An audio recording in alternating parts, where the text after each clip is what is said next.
এটা ঠান্ডা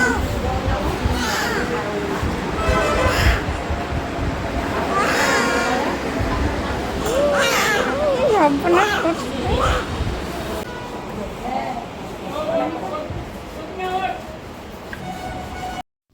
hello everyone, back to my channel. Good morning সবাইকে।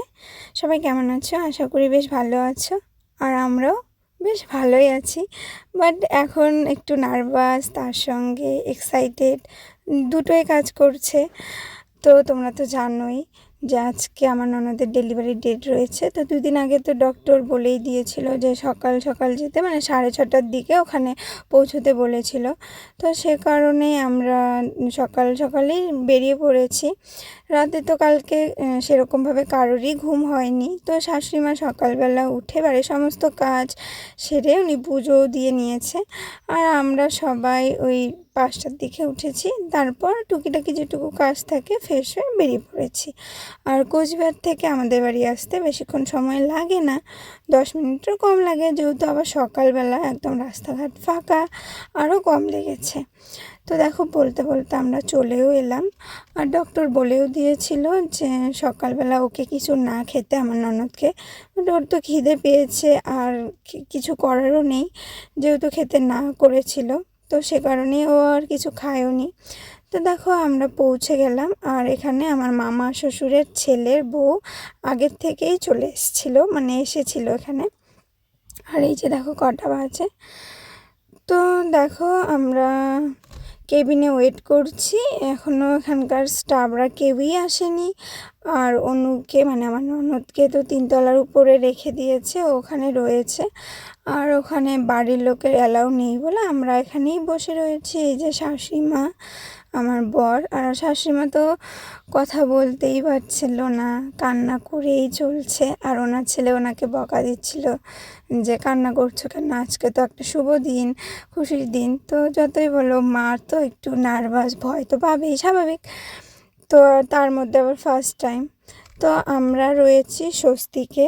তো দেখো, এই যে সিঁড়ি বেয়ে উঠছি নামছি এগুলোই করছি। তো ফাইনালি এখন বাজে 7:30টার মতো।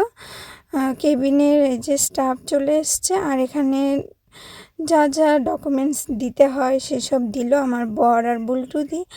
আর এইদিকে অনুকে রেডি করাচ্ছে ওটিতে নিয়ে যাবে জন্য। তো এখানে কিন্তু ভিডিও করতে দেয় না, তবুও আমি যতটুকু পেরেছি করেছি, এই আর কি। তো দেখো, আমাদের বের করে দিল, ওখানে বাড়ির লোকের অ্যালাউ নেই। তো আমি দূর থেকে একটু স্কিপ নিয়ে নিলাম তোমাদের সাথে শেয়ার করব জন্য। তো দেখো, ফাইনালি কিন্তু আমরা ওয়েট করছি। তো আমার ননদকে তো ওটিতে নিয়ে যাওয়া হয়েছে, আর এখানে আমরা সবাই ওয়েট করছি। তো এই যে ফাইনালি আমাদের বেবি চলে এসছে। তো এই যে ওকে তারপর নিয়ে আসা হলো।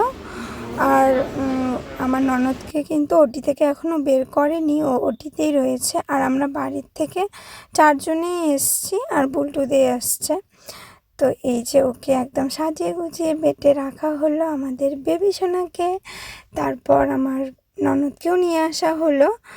তো সকলেই বলছিল বেবি হওয়ার পর কান্না করা ভালো, কিন্তু ও কান্না করছিল না। যখনই ওর মা চলে এসছে, বিশাল কান্না করা শুরু করেছে।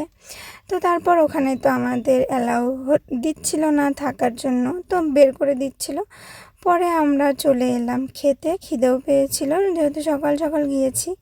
তারপর মিষ্টির দোকান চলে এলাম, এখানে 2টো পুরি নেওয়া হলো, তারপর মালাই নেওয়া হলো। মা, আমি, বুলটুদি খেয়ে নিলাম।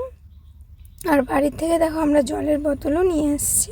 পরে যেহেতু এখানে ঠান্ডা জল কিনে খাওয়া হয়েছিল, তবুও তারপর খেয়ে আমরা চলে যাচ্ছিলাম একটু আউটডোরে, আমার কানের ব্যথা, তো সেখানে ডক্টর দেখাতে। কিন্তু এখানে এসে যে পরিমাণ লাইন আর ভিড়, তোমাদের বলে বোঝাতে পারবো না। তো এটা হচ্ছে ডক্টর দেখানোর লাইন রয়েছে এখানে। আর যখন টিকিট কেটেছিলাম ওই লাইন তো দেখে পাগল পাগল, ওইটার ভিডিও করা হয়নি।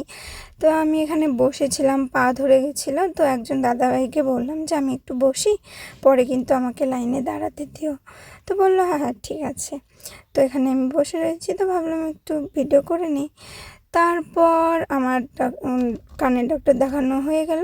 তারপর বাবা এসেছিলো, আমার বাবাকে নিয়ে গেলাম একটু মলে আমাদের বেবি জন্য সুন্দর সুন্দর জামা নিতে, তো কিউট বেবির জন্য। তো এখান থেকে আমাদের জামা নেওয়া হয়ে গেল। তারপর ওর সঙ্গে লাস্ট দেখা করে বাড়ি চলে এলাম। আর বাড়িতে এসে স্নান করে দেখো কী কী রান্না করেছি। এখানে সব কিছু সবজি দিয়ে একটা ঘ্যাট করেছি, ঢেঁকি শাক আর আলু দিয়ে তরকারি করব ডিমটা আমি আগেই ভেজে রেখেছি। আর এই যে দেখো আমার যে ওষুধটা খেতে হয় 12টার দিকে, এখন আমি 3টের দিকে খাচ্ছি। কি আর করব বলো, কিছু করার নেই। আর ফাইনালি আমার রান্না কমপ্লিট, এখন আমি খেতেও বসেছি। ডিম আলুর তরকারি, সব কিছু দিয়ে একটা ঘ্যাট আর হচ্ছে ঢেঁকি শাক ভাজা। এখন 3:30 মতো বাজে। তো চলো আমি খেয়ে নিই। তো সবাই ভালো থেকো, সুস্থ থেকো। কেমন লাগলো ভিডিওটা অবশ্যই কমেন্টে জানিও। টাটা।